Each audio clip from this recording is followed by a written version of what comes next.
Chapter 4 NCERT का है। हम पूरा चैप्टर करेंगे, फर्स्ट एक्सरसाइज भी और सेकंड एक्सरसाइज भी, ठीक है। कंप्लीट चैप्टर रहेगा इसमें, समझो। वैसे तो इसकी शायद वीडियो डली हुई है चैप्टर 4 की, आरएस की। एनसीईआरटी से गौर करेंगे।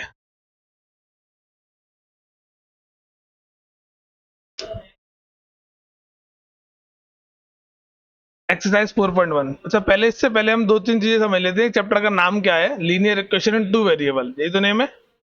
इस लीनियर इक्वेशन का मतलब क्या होता है? लीनियर इक्वेशन का मतलब होता है equation in of straight line. क्या मतलब होता है इसका? इक्वेशन ऑफ स्ट्रेट लाइन, एक स्ट्रेट लाइन की इक्वेशन, ठीक है। ये लीनियर इक्वेशन का मतलब होता है। इसकी डिग्री क्या होती है? इसकी डिग्री होती है 2। ने पढ़ा था पॉलिनोमियल चैप्टर में, linear equation, quadratic equation, cubic equation, polynomial के नाम से पढ़ा था ना मैं। यहाँ वहां पॉलिनोमियल था, यहाँ क्या है? इक्वेशन है। इक्वेशन और पॉलिनोमियल में डिफरेंस क्या होता है भाई? पॉलिनोमियल जो होगी एक एक्सप्रेशन होती है। क्या होती है? एक्सप्रेशन होती है, यानी उसके इक्वल में कुछ नहीं लिखा हुआ होता। पॉलिनोमियल ऐसे लिखोगी x+8, x+y+9, ये एक्सप्रेशन है, that's a polynomial. But equation क्या होती है? जब इसके इक्वल हमने जीरो लगा दिया तो ये क्या बन जाती है? इक्वेशन। तो लीनियर इक्वेशन हमें पढ़ना है, यानी जिसकी डिग्री क्या होती है, सॉरी, डिग्री कितनी होती है इसकी? 1 होती है। क्लियर नहीं आते? तो equation of the straight line जो कि हमें पढ़ना है, जिसकी डिग्री होती है 1। 2 वेरिएबल था वो, डिग्री 1 थी उसकी। पहला क्वेश्चन क्या कह रहा है इसका?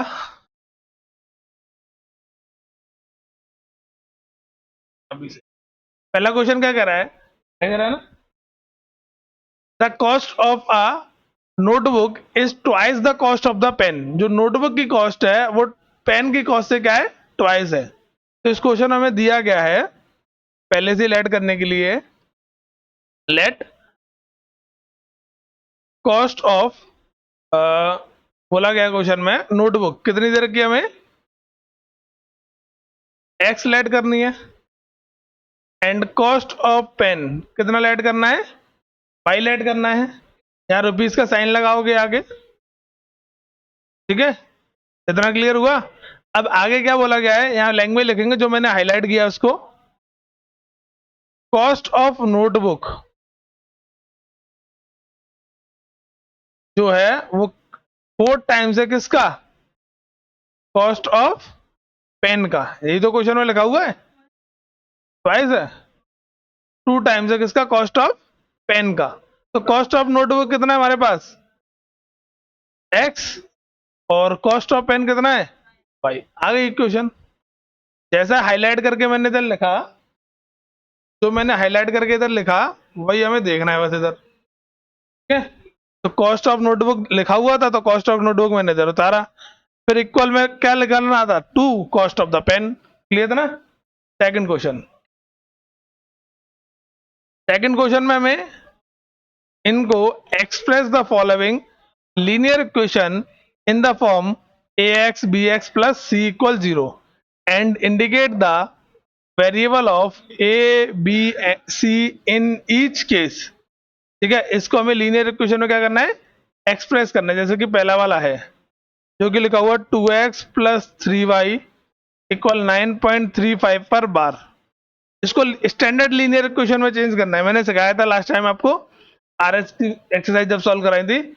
स्टैंडर्ड लीनियर इक्वेशन ये लिखी हुई है, हाँ ये लिखी हुई है स्टैंडर्ड लीनियर इक्वेशन। तो इसको इधर लेके आएंगे,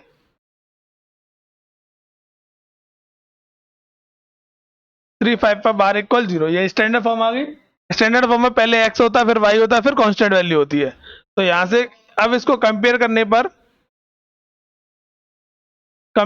पर x के आगे का कोफिशिएंट कितना था? a था। देखो जरा, x के आगे का कोफिशिएंट कितना है? a। y के आगे का कोफिशिएंट कितना है? b। और कांस्टेंट क्या है? c। तो x के आगे का नंबर क्या कहलाएगा? यहाँ पर a कहलाएगा, जिसकी वैल्यू कितनी है? 2। b की वैल्यू कितनी है? 3। और c की वैल्यू कितनी है? समझ में आया? ऐसे इसका सेकंड वाला पार्ट करूंगा, बैठ ले। आना नहीं है, बैठ ले। दूसरा वाला पार्ट क्या था, x minus Y upon 5 minus 10, x minus Y upon 5 minus 10 equal 0। इसको सॉल्व करेंगे पहले, इसके नीचे 1 लाएंगे, इसके नीचे 1 लाएंगे, एलसीएम आएगा 5। 1 से ये कटेगा कितने टाइम्स, 5 टाइम्स, तो 5x आ जाएगा, और ये y आ जाएगा, 1 से ये कट जाएगा, 5 टाइम्स से 50 हो जाएगा, ये 0 में चला जाएगा, तो ये आ गई इसकी स्टैंडर्ड फॉर्म। स्टैंडर्ड फॉर्म आ गई तो कंपेयर कर लो ए एक्स प्लस बी वाई से। ए की वैल्यू कितना 5 एंड बी की वैल्यू कितना -1 और सी की वैल्यू कितना -50, क्योंकि y के आगे कुछ नहीं लिखा तो उसका मतलब कितना यहाँ क्या है 1 है माइनस का। ठीक है, सेकंड वाला पार्ट, सेकंड वाला पार्ट क्या हमारे पास, माइनस का 2x प्लस का 3y इक्वल 6, माइनस का 2x प्लस का 3y इक्वल 6, प्लस का तरह किसका हो जाएगा ये माइनस का। बाकी के चैप्टर में भी सॉल्व करा चुका हूँ। ठीक है, तो यहाँ से हम कंपेयर करेंगे, इसे कंपेयर करेंगे तो a की वैल्यू कितनी आ जाएगी -2, b की वैल्यू कितनी आ जाएगी 3 और c की वैल्यू कितनी आ जाएगी -6। इतना आगे समझ में, नोट तो नहीं करना। हाँ भैया, हाँ दोनों आ गए, दोनों।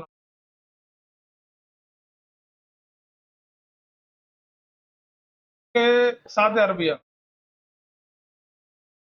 7 गाड़ी का 8 बोल रहा हूँ, 5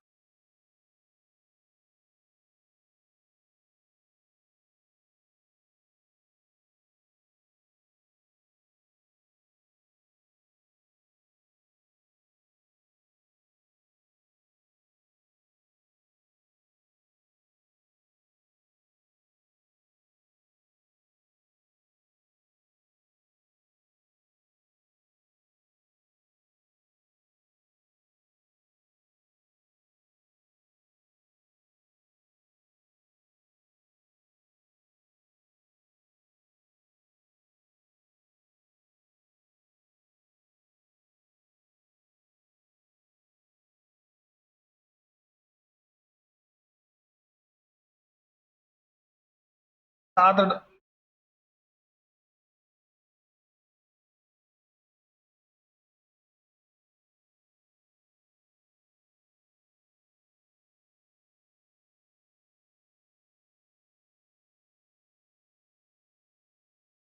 हाँ,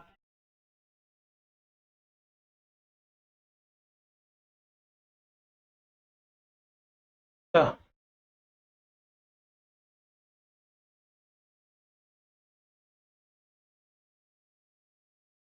मैं बात कर लूंगा। ठीक है, ठीक है, हाँ हाँ, 7 डाले 6.5 तो 500 पापा थे पहले ही।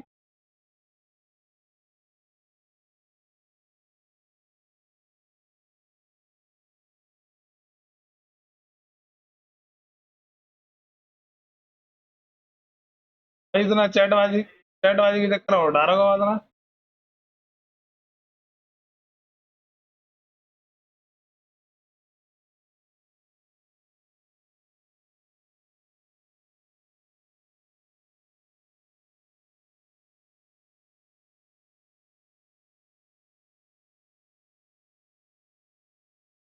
अब कोई ना, बात ठीक है, तो बता दिया, मैं पढ़ा रहा हूँ अभी।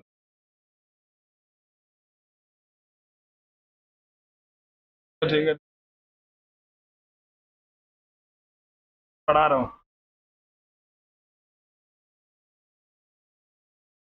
यहाँ से हमारे पास क्या आया, ये अगला क्वेश्चन है, इसको भी स्टैंडर्ड फॉर्म में लिखना पड़ेगा।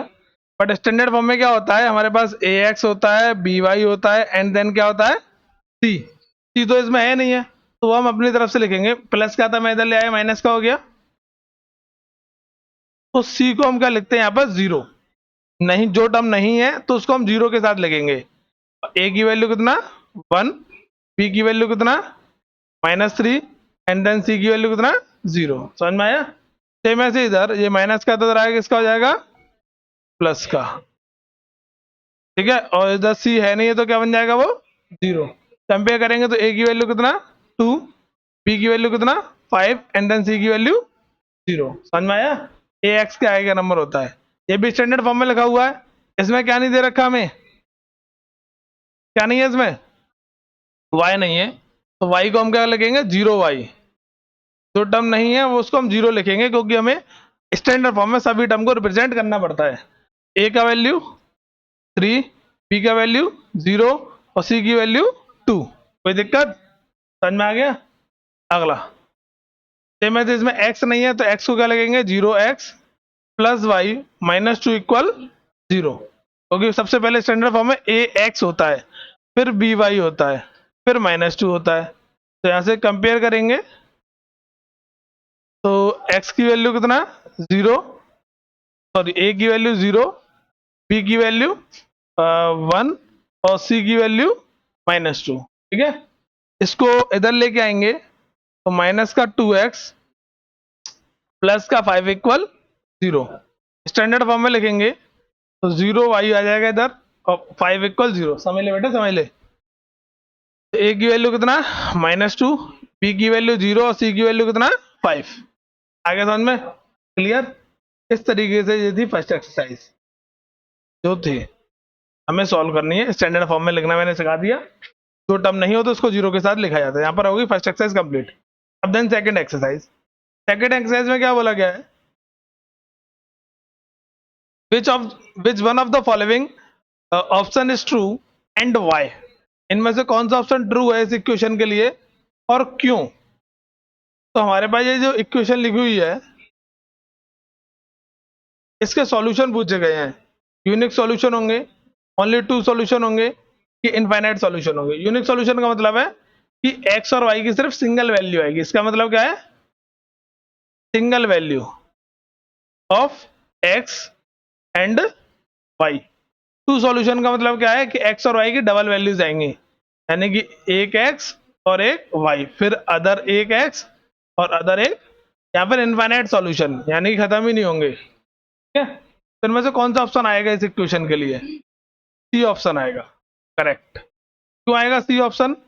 क्योंकि हम यहाँ कोई सी भी वैल्यू पुट करें, मान के चलो मैंने x की जगह 1 रख दिया, तो 1 रखा तो मुझे ये वैल्यू प्रोवाइड कराएगा 8 सॉल्व करने के बाद।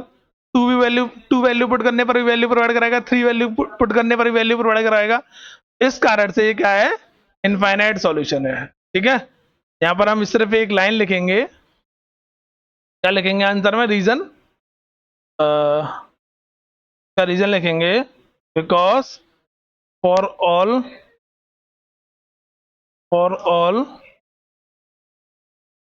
Real value of x y is real and possible. x की सभी रियल वैल्यूज के लिए y यहाँ पर क्या है, पॉसिबल है, रियल नंबर आएगा, इसलिए यहाँ पर क्या है भाई, आपका रियल नंबर है। समझ में आ गया इतना? Clear? Next, right 4 solution for each of the following equation. 4 solution निकालने हमें। किस तरीके से 4 सॉल्यूशन निकालने हैं? 2x प्लस वाई इक्वल कितना है 7। ये भी बताया था मैंने, जब भी हमें इसके 4 सॉल्यूशन निकालने हैं तो अपने मन से क्या करेंगे, यहाँ पर वैल्यू पुट कर दो, या फिर तो x की जगह, या फिर y की जगह। मैंने x की जगह वैल्यू पुट कर दी 1, तो कितना हो जाएगा 2 × 1। ठीक है, 2 प्लस वाई इक्वल 7, तो y की वैल्यू कितना 7 - 2, तो y कितना आ गया 5। एक वैल्यू आई है ये। ऐसे कितने सॉल्यूशंस निकालने हमें, 5। इफ x इक्वल कितना लिख दिया 2, तो कितना हो जाएगा 4, प्लस का इधर है किसका हो जाएगा ये, माइनस का। y की वैल्यू कितना 3। दूसरे सॉल्यूशन आ गया, ये दूसरा सॉल्यूशन आया। तीसरा सॉल्यूशन निकालेंगे, जो वैल्यू रखनी है वो रख लो। मैंने x की जगह 0 मान लिया। ठीक है, 2x plus Y equal 7, 2 × 0 plus Y equal 7, y की वैल्यू डायरेक्ट कितना आ जाएगी 7। एक और सॉल्यूशन निकालना है, मैंने यहाँ अब y की जगह वैल्यू पुट कर दी, मेरा मन नहीं कर रहा x की वैल्यू पुट करने के, मैंने y की जगह वैल्यू पुट करी, y की जगह मैंने 5 रख दिया, जो मना है वो वैल्यू रखो, जरूरी नहीं प्लस की रखो, लो मैं माइनस का रख देता हूँ, -1 रख दिया मैंने, ठीक है। इक्वेशन क्या थी, 2x प्लस वाई इक्वल 7, तो -1 रख दिया, माइनस का इधर आया किसका हो जाएगा ये, प्लस का, तो 9 आ जाएगा, तो x की वैल्यू कितना, सॉरी 8 आएगा, x की वैल्यू 4 आ जाएगी। समझ में आया, चारों आंसर आए। ऐसे सेकंड वाला करना है, सेकंड वाला क्या है इसका, पाई एक्स प्लस 9 इक्वल 4, शायद यही है, पाई इक्वल 9 है, ठीक है।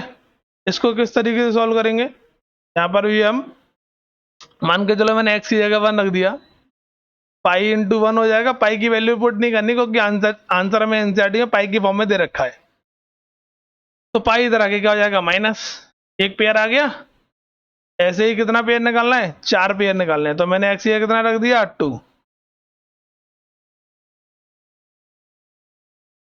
तो 2 पाई हो गया,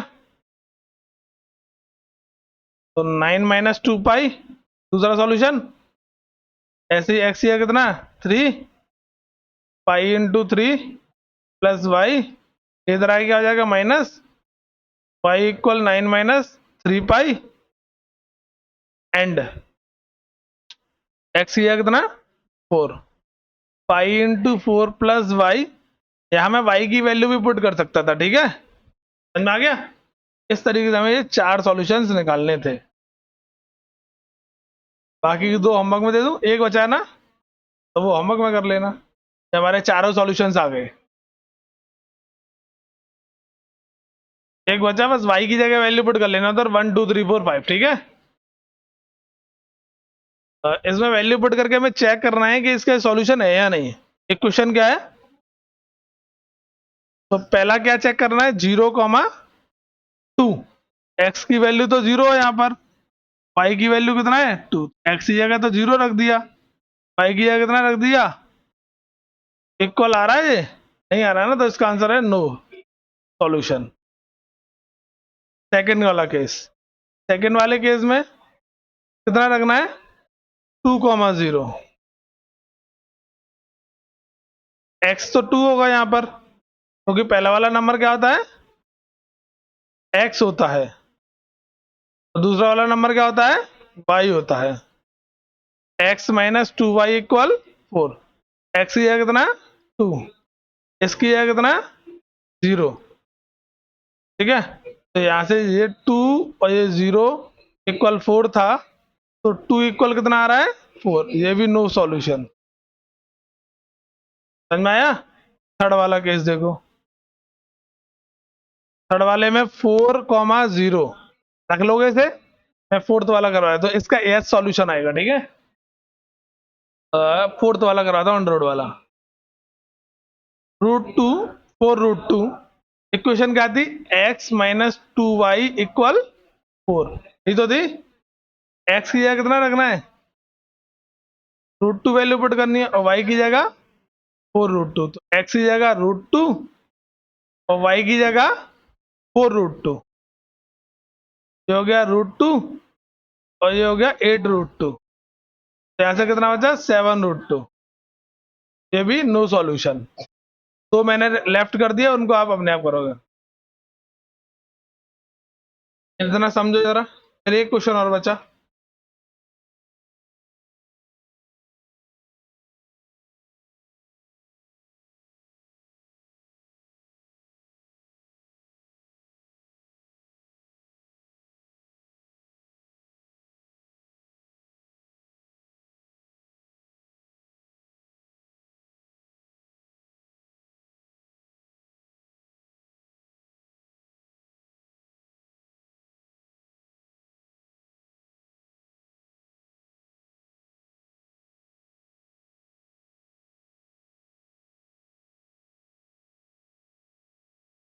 लास्ट क्वेश्चन रह गया है, लास्ट क्वेश्चन है इसका, फोर्थ बस, फिर चैप्टर फिनिश।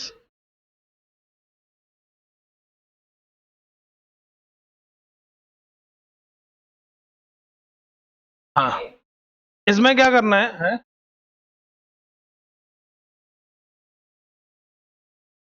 रुक जा। तो बोला फाइंड द वैल्यू ऑफ के if x equal 2 and the y equal 1। Equation हमारे पास 2x प्लस 3y इक्वल के। x की जगह कितना रख देंगे 2 और y की जगह 1, तो ये 4 हो जाएगा, ये 3 हो जाएगा एंड देन 7 आंसर। समझ में आया? क्लियर इतना? तो हमने यहाँ तक अभी तक चैप्टर 1 कंप्लीट कर लिया एनसीईआरटी का। चैप्टर 2 कंप्लीट हो गया, चैप्टर 3 कंप्लीट हो गया और चैप्टर 4 भी कंप्लीट हो गया। 5 कौन सा है? अच्छा नहीं, एनसीईआरटी का 5 बताओ कौन सा है अब। लाइन एंड एंगल,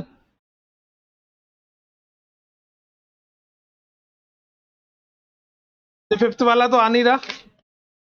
इक्वलिड ज्योमेट्री है, कट गया है। 6 पढ़ेंगे लाइन एंड एंगल इसका, ये लेंथी चैप्टर है, टाइम लेगा। ठीक है,